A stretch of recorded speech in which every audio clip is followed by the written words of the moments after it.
C'est votre nouveau rendez-vous, le magazine Périgord Découverte vous invite à parcourir notre pays.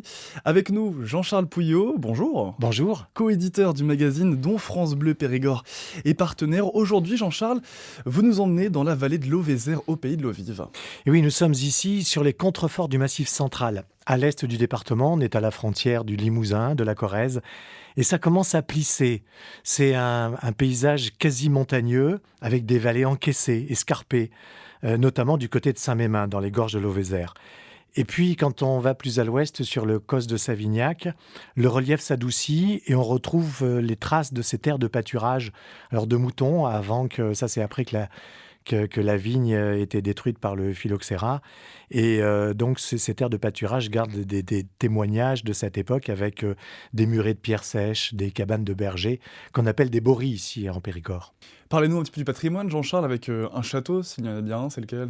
Ben, s'il y en a, c'est celui de Hautefort qui se distingue sur ce territoire, qui était, alors au XIIe siècle, c'est d'abord un château guerrier, le fief du célèbre troubadour Bertrand de Born, mais il ne reste pas grand-chose de cette époque. Et le château actuel est l'œuvre du marquis de Hautefort, François, et de son petit-fils Jean-François. Et s'il se distingue des autres châteaux, c'est par son style classique unique en Périgord. C'est un château vaste, une quarantaine de pièces.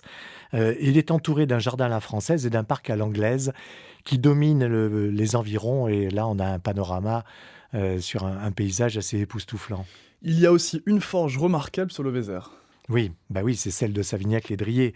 Elle date de 1551 et elle est remarquable par la conservation de l'ensemble de ses bâtiments et de son haut fourneau.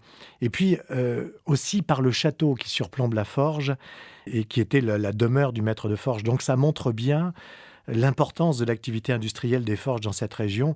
Et d'ailleurs, on pourrait comparer les maîtres de forge de l'époque aux capitaines d'industrie d'aujourd'hui. Et quel village à découvrir sur l'Eau-Vézère? Ah, moi, j'aime bien le village de Tourtoirac avec sa petite île au milieu de la rivière.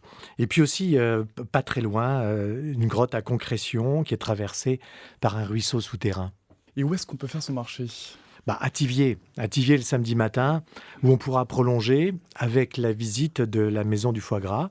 Ou alors, durant la saison de la truffe, c'est plutôt décembre, janvier, à Sorges, le dimanche matin. Et concernant le pique-nique? Alors, sous la halle du Change, à côté du château, avec un petit rosé qu'on pourra faire fraîchir dans la rivière. Et les balades alors, comment ça se passe? Bah, une rando, alors là, une rando dans les gorges de l'Eau-Vézère, du côté de Génis, Saint-Mémin, Savignac-les-Driers.